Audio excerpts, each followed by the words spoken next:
तो बोले अभी अपन लोग दो चर वाले रैखिक समीकरण का छोटा सा इंट्रोडक्शन पढ़े थे, ज़्यादा कुछ नहीं था। ठीक है, अब अपन लोग थोड़ा सा पढ़ेंगे इसका आलेख, ग्राफ निरूपण कैसे होता। तो सभी लोग हेडिंग देना हुआ, एक या दो चर एक या दो चर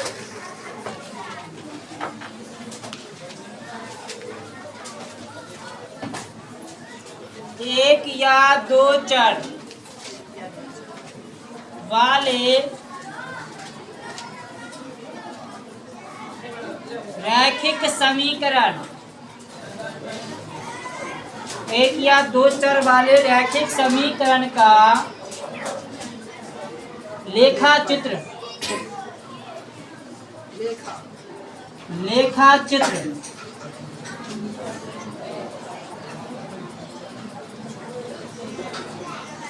एक या दो चर वाले रैखिक समीकरण का लेखा चित्र।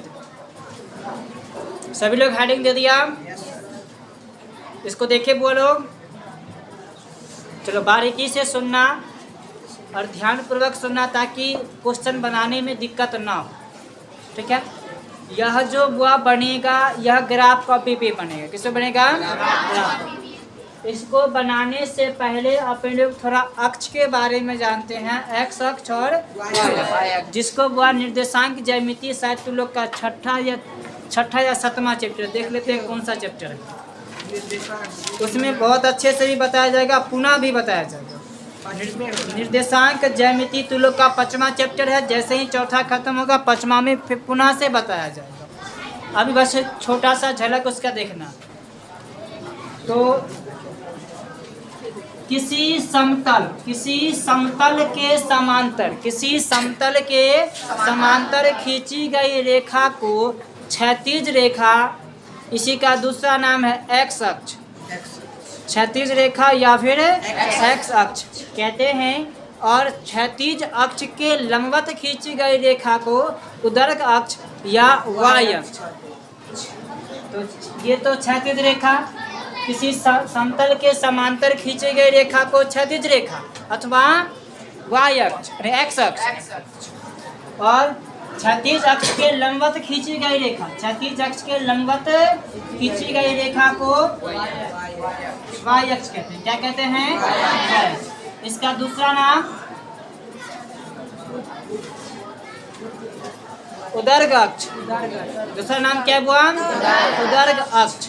ठीक है, इसके बारे में अच्छे से जानकारी अपने लोग को 5वां चैप्टर में होगा। अपने लोग को ग्राफ बनाना है बस, और कुछ नहीं। इसको वह सूचित करते हैं, एक्स अक्ष जो होता है एक्स, और एक दूसरे को जहाँ काटेगा उसको ओ, और यहाँ X dash, Y O, Y dash. ठीक है, अब यहाँ पर ओ काहे दिए, तो यहाँ पर से जब ये इधर आएंगे तो निगेटिव में, और यहाँ से नीचे आएंगे तो नेगेटिव, बाकी ऊपर जाएंगे तो पॉजिटिव, इधर जाएंगे तो पॉजिटिव। यह जो अपने लोग को ग्राफ कॉपी पर दर्शाना है, तो सभी के पास जो ग्राफ कॉपी होगा वह, किसी के पास है बोला तो एक आदमी,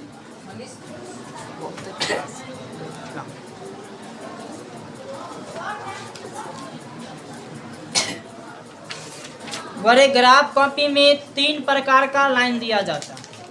ठीक है, ग्राफ कॉपी में 3 प्रकार का लाइन होता है। एक लाइन ऐसा होगा जो सबसे मोटा होगा, एक लाइन जो होगा थोड़ा पतला होगा उससे, एक लाइन ऐसा होगा जो सबसे पतला होगा। जब भी एक्स अक्ष और वाई अक्ष, जो खींचेंगे सबसे मोटा लाइन पर खींचेंगे। कहाँ खींचेंगे? सबसे मोटा लाइन। क्लियर है यहाँ तक? कभी भी पतला लाइन पर या फिर बीच में जो लाइन है, कुछ इस प्रकार हम बनाते हैं। एगो फोटो बना के बताते हैं। ठीक, एगो बड़े पतला लाइन होगा इससे, अब प्रत्येक के बीच में 4-4 गो होगा।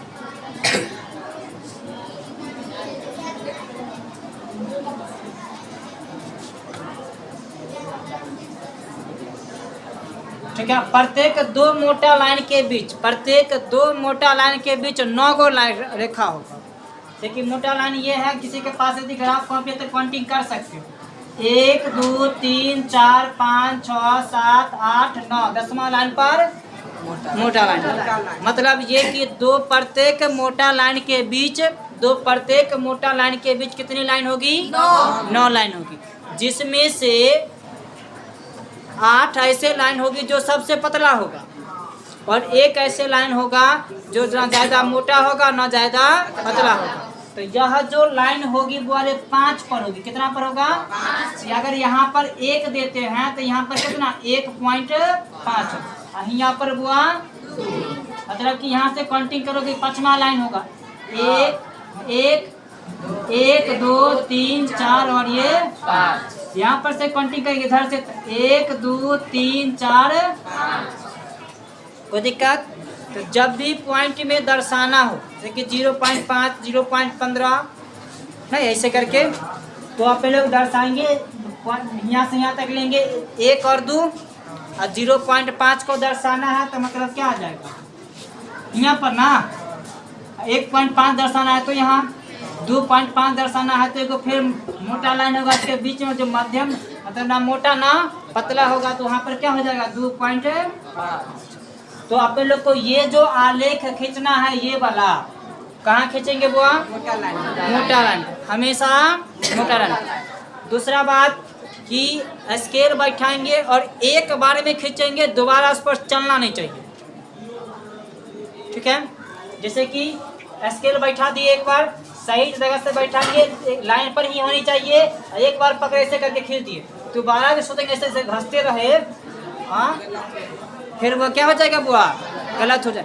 एक बार में खींचना और एक बार में इसलिए खींचना है कि अगर हमें कोई लाइन बहुत सच्चा लाइन होगा, बहुत सच्चा लाइन होगा है ना, अगर 2-3 बार चला देते हैं तो एक हो गया पूरा घसाइए जाता नहीं, तो हमारा फिर काउंटिंग करने में दिक्कत हो जाएगी ना।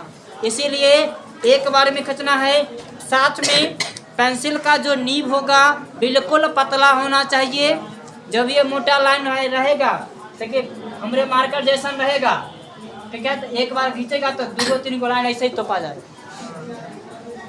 नहीं, हमको तो प्रत्येक लाइन से मतलब है ना। तो आप लोग क्या करेंगे एक बार में खींचेंगे और यह जो होगा हमेशा किसी ना किसी सबसे जो मोटा लाइन होगा उसी पर खींचाएगा, ठीक है। और ग्राफ कॉपी जो तुम लोग लोगे तो उसमें ध्यान देना कि 3 प्रकार का लाइन होना चाहिए, एक सबसे मोटा, एक सबसे पतला, एक दोनों के बीच वाला। नहीं, कोई ग्राफ कॉपी ऐसा होता है जो बहुत मोटा लाइन दे देता, ठीक है, फिर उससे पतला देगा, फिर उससे पतला देगा। हाँ ये ठीक है, ठीक है। आगे देखते हैं बोरे मिटाने वाला कार्य।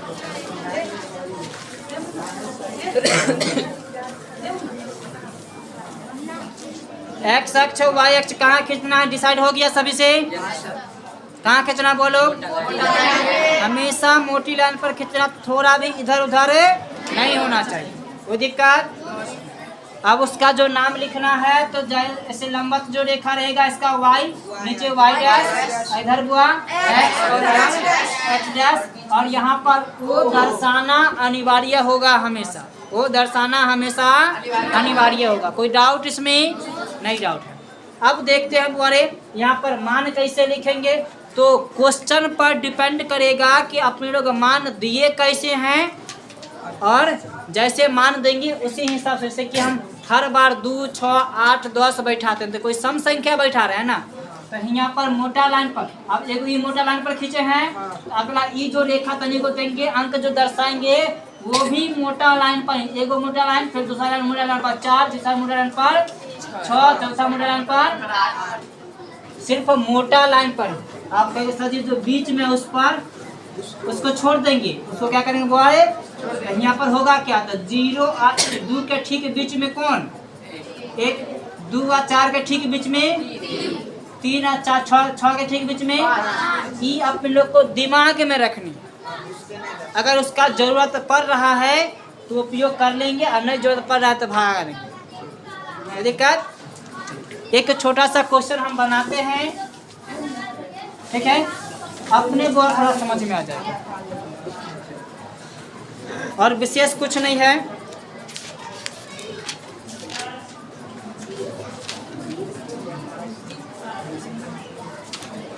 बताओ किसी भी रेखा को खींचने के लिए क्या को बिंदु का होना अनिवार्य है?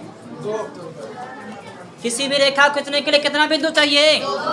कल ही बताए थे किसी भी रेखा को खींचने के लिए केवल हमें 2 बिंदु चाहिए। तो एक वो समीकरण लेते हैं द्वारे 2x + y = 6।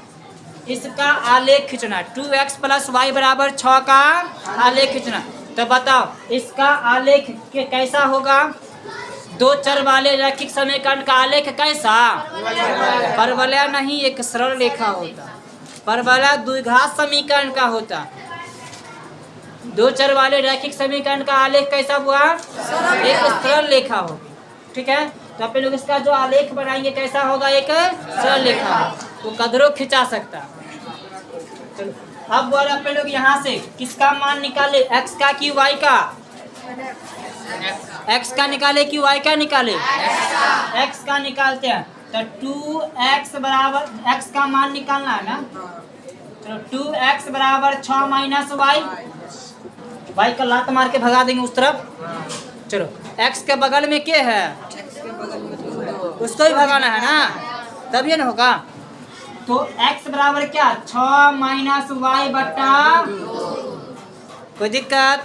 अब हमें इसका हल निकालना है। कोई 2 बिंदु ज्ञात करें, क्योंकि 2 बिंदुओं से होकर केवल एक ही सरल रेखा खींची जा सकती है। तब द्वारे अपना इच्छा अनुसार x का मान देंगे। अब ऐसा मान देंगे जिसको ग्राफ पर खोजना आसान हो जाएगा। तो द्वारे y बराबर यदि 0 कर देते हैं, y बराबर कितना लेते हैं? 0। x बराबर क्या आएगा? 6 - 0 बटा 2। 6 बटा 2 काटेंगे तो 3। x बराबर 3। ये वो बिंदु तो आ गया। दूसरा का बिंदु सोचो, y बराबर कितना दे? y बराबर 1 देंगे तो 5। 6 में से 1 घटाएंगे तो 5। अब 5 बटा 2 मतलब 2.5। अब 2.5 में खोजना मुश्किल हो जाता। 2 दे देंगे तो 2 दूनी घटाएंगे तो 4, घटाएंगे तो 4।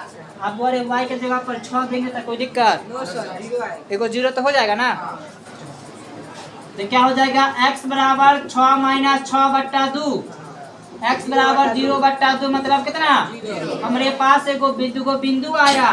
देखो बिंदु कैसन कैसन आया? x y बराबर 0 दिए तो x बराबर 3 आया। x y बराबर 6 दिए तो y बराबर 6 दिए तो 0। कोई दिक्कत? इसको बनाना है आरेख पर। क्या निगेटिव में मान गया है? ऋणात्मक मान गया है क्या? ऋणात्मक मान नहीं गया तो माइनस तरफ तनिया छोट को बनाए, क्योंकि उधर से हमको कोई जरूरत नहीं है। यहाँ पर हुआ 0, x डैश, यहाँ पर x, यहाँ पर y, यहाँ पर। अगर माइनस में मान जाता है, अगर माइनस में मान जाता है तब की इधर बढ़ा लेंगे। अब माइनस में है ये नहीं तो उधर लाइन खींचने से नहीं खींचने से कोई फायदा नहीं। देखते हैं मान बैठाते हैं। कितना मान बैठाना है? सबसे अधिक मान कितने हैं? सबसे बड़ 6, सबसे छोट 0 है ना। चलो अगर हम 2 4 6 8 बैठाते हैं तो उसमें 2 4 6 तो आ जाता है, लेकिन 3 आता है कि नहीं आता। अगर 1 2 3 4 5 6 बैठा दे तो तब तो आ जाएगा ना। तो 1 लेते हैं, 2 लेते हैं, 3 लेते हैं, 4 लेते हैं, 5 लेते हैं, 6 लेते हैं और 7 लेते हैं। फिर हुआ 1 लेते हैं, 2 लेते हैं, 3 लेते हैं, 4 लेते हैं, 5 लेते हैं, 6 लेते हैं और 7 लेते हैं। कोई दिक्कत? अब पहले x का मान फिर y का मान। तो बताओ पहले x का मान कितना है? तो y का मान 0। अब x अक्ष पर y का निर्देशांक 0 होता है और y अक्ष पर x का निर्देशांक 0 होता है। ठीक है, तो यहाँ पर हुआ x बराबर कितना? 3। x का मान 3 और y का मान 0 ही पर हो गया। x बराबर 3, y बराबर 0 और x बराबर 0, y बराबर 6। यहाँ पर 0, ये दोनों बिंदु को क्या करेंगे? मिला देंगे। ये आलेख हो गया किसका? 2x + y बराबर 6 का। कोई समस्या? समझ में सभी को आ गया? इसको अच्छे से लिख लो। बोले 18, 19, 20, 21, 22, 23, 23 तक ना है? हाँ 24 में जो समीकरण दिया है उसका आलेख बनाना है। क्वेश्चन क्या कहता नहीं कहता उससे हमें कोई मतलब नहीं, सिर्फ तुम लोग को आलेख बनाना। बन जाएगा सभी से? अब चलो कल बना के लाओगे। 18 से शुरू करना है नहीं तो फिर बाकी क्लास कल देखें।